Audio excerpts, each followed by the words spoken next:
روزانہ بکری کا دودھ پینے سے جلد نرم و ملائم رہتی ہے۔ پھٹی ایڑیوں سے پریشان ہو تو کوشش کرو کہ بطخ کے انڈے کو ابال کے زردی پھٹی ایڑیوں پر لگایا کریں۔ جلدی ایڑیاں ٹھیک اور نرم ہو جائیں گی۔ اپنے آپ کو ہمیشہ جوان رکھنے کے لیے روزانہ دہی کا استعمال کیا کریں، کیونکہ دہی ایک ایسی چیز ہے جو بدن پر خشکی کے اثرات کو قریب نہیں آنے دیتی۔ بالوں کو طاقت دینے کے لیے کالے ابلے ہوئے چنے کھانا شروع کر دیں۔ سر کے بالوں میں ایسی طاقت آ جائے کہ کمزوری قریب بھی نہ اپائی، اس کے علاوہ منہ پر نہ کمزوری آتی ہے اور نہ کالے دھبے بنا کرتے ہیں۔ حلال رزق میں برکت ہے۔ کھانا وقت پر کھانا چاہیے، اس سے معدہ اور ہاضمہ دونوں ٹھیک رہتے ہیں۔ موٹاپے کو کم کرنا چاہتے ہو تو جسم کی روزانہ تیل سے مالش کیا کریں۔ پروٹین کی کمی کی وجہ سے جسم کمزور اور پٹھے کمزور ہوتے جاتے ہیں۔ ان لوگوں کے پیٹ میں گیس کبھی بھی نہیں ہوتی جو صبح نہار پانی کے ساتھ لہسن کا ٹکڑا کھا لیتے ہیں۔ سر میں خشکی ہے تو دہی میں سرسوں کا تیل تھوڑا سا ملا کر سر میں لگائیں، خشکی کا نام و نشان ہی نہیں رہے گا۔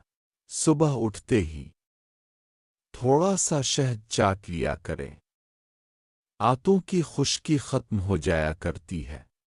کھانسی والے افراد نرم غذا کھایا کریں، مفید ہے۔ کبوتر کا پر ہونٹوں پر مسلنے سے پھٹے ہونٹ ٹھیک ہو جایا کرتے ہیں۔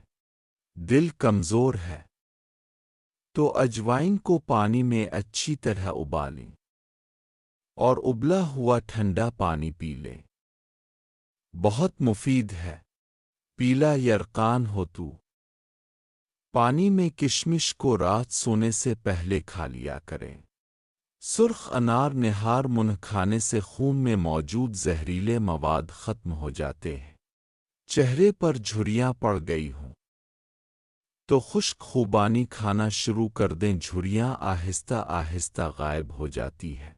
ہر روز کالی کشمش کھا لیا کریں، نظر کی کمزوری دور ہو جایا کرتی ہے۔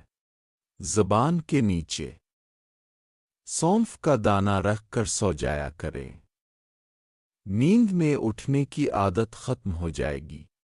اگر اکثر پیٹ میں گیس ہو جایا کرتی ہے تو 5 دانے کشمش اور 5 دانے بادام کے لے کر دونوں کو اچھی طرح مکس کر کے پیسٹ بنا لیں اور رات کو ناف پر لیپ کر دیں، گیس کا مسئلہ ہو جایا کرتا ہے۔